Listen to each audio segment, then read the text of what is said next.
राजनीतिक भागीदारी मिलना चाहिए। गिरी जी ने भी अभी वो बात कही। संविधान में ही एमएलए एमपी का सीट दलित समाज के लिए रिजर्व है। बहुत सारे दलित साथी जीतकर एमएलए एमपी बनते हैं, लेकिन उससे भी उनकी दशा नहीं सुधरी।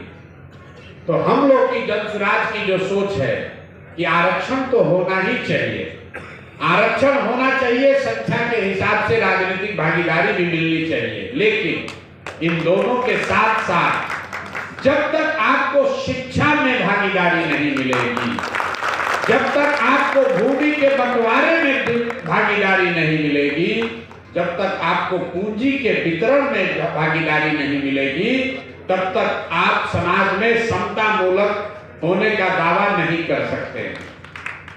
पूरे बिहार में सिर्फ 7% ही अति पिछड़ा समाज के लोग 12वीं क्लास पास करते हैं।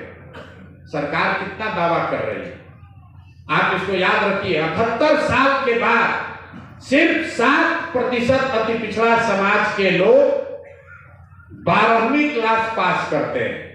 सिर्फ 3% दलित समाज के लोग 12वीं क्लास पास करते हैं। जब 12वीं पासे नहीं करेगा तो उसको आरक्षण का लाभ मिलेगा कैसे?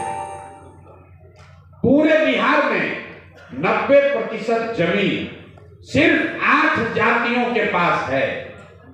सिर्फ 8 जाति के पास ही बिहार में 90% जमीन है। ब्राह्मण, भूमिहार, राजपूत, यादव, कोयरी, कुर्मी, वैश्य और मुसलमान, यही 8 जातियां हैं जिनके पास 90% जमीन है। तो जब तक भूमि के बंटवारे में सबको भागीदारी नहीं मिलेगी तो आपका जीवन कैसे सुधरेगा?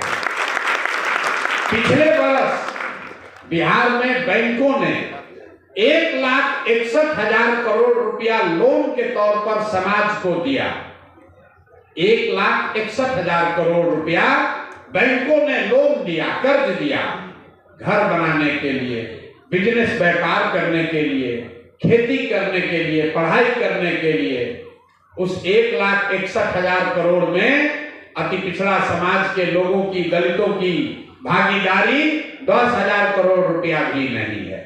तो जन स्वराज की जो परिकल्पना है किसी एक जाति विशेष के लिए नहीं है, लेकिन हम लोग की ये सोच है कि आरक्षण के साथ साथ राजनीतिक भागीदारी और शिक्षा, पूंजी और जमीन में हिस्सेदारी जब होगी तभी समाज को समता मूलक बनाया जा सकता है। इस अभियान का मूल मंत्र यही है, आप इसमें जुड़िए।